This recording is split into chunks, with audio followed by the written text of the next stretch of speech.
നമസ്കാരം. ബംഗാൾ ഉൾക്കടൽ ഒരിക്കൽ കൂടി ആഗോള പ്രതിരോധ വിശകലനക്കാരുടെ ശ്രദ്ധാകേന്ദ്രമായി മാറുകയാണ്.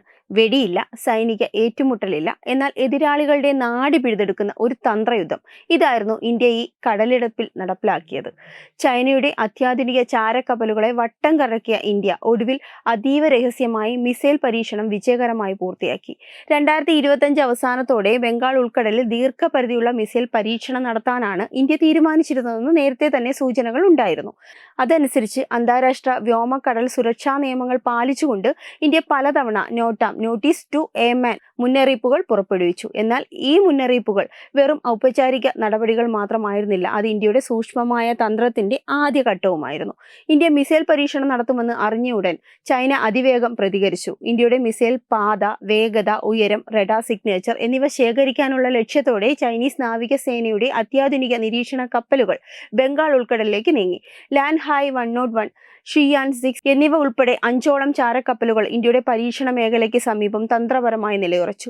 3500 കിലോമീറ്റർ വരെ പരിധിയുള്ള മിസൈൽ പരീക്ഷിക്കുമെന്ന സൂചനയാണ് ഇന്ത്യ നൽകിയിരുന്നത്.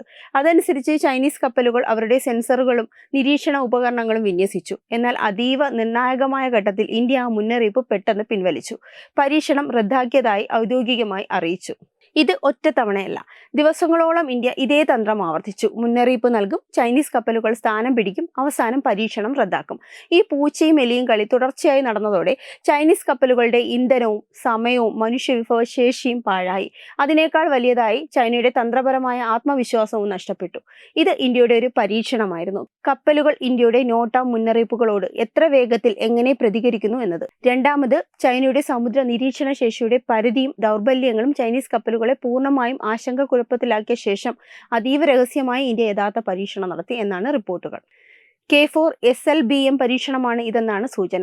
3500 കിലോമീറ്ററിലേറെ പരിധിയുള്ള ഈ മിസൈൽ ഇന്ത്യയുടെ ത്രിമുഖ ആണവ പ്രതിരോധ ശേഷിയുടെ നിർണായക ഘടകമാണ്. ഈ പരീക്ഷണം INS അരിക്കട്ട് എന്ന ആണവശേഷിയുള്ള അന്തർവാഹിനിയിൽ നിന്നാണ് നടത്തിയതെന്നാണ് റിപ്പോർട്ടുകൾ. സമുദ്രത്തിന്റെ അടിത്തട്ടിൽ നിന്നുള്ള മിസൈൽ വിക്ഷേപണം കണ്ടെത്തുക അതീവ ദുഷ്കരമായതിനാൽ ചൈനീസ് കപ്പലുകൾക്ക് പരീക്ഷണം പൂർണ്ണമായി നിരീക്ഷിക്കാൻ കഴിഞ്ഞില്ല എന്നതാണ് യാഥാർത്ഥ്യം.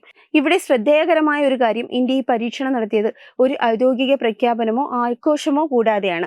കുറച്ച് സംസാരിക്കുക, കൂടുതലായി പ്രവർത്തിക്കുക എന്ന തന്ത്രമാണ് ഇന്ത്യ പിന്തുടർന്നത്. മിസൈൽ സാങ്കേതിക വിദ്യ ചോർന്നു പോകാതിരിക്കാൻ ഇത്രയും നാളായി ഇന്ത്യ എടുത്ത മുൻകരുതലുകൾ ഇതിലൂടെ ഫലം കണ്ടു എന്നാണ് പ്രതിരോധ വൃത്തങ്ങൾ പറയുന്നത്.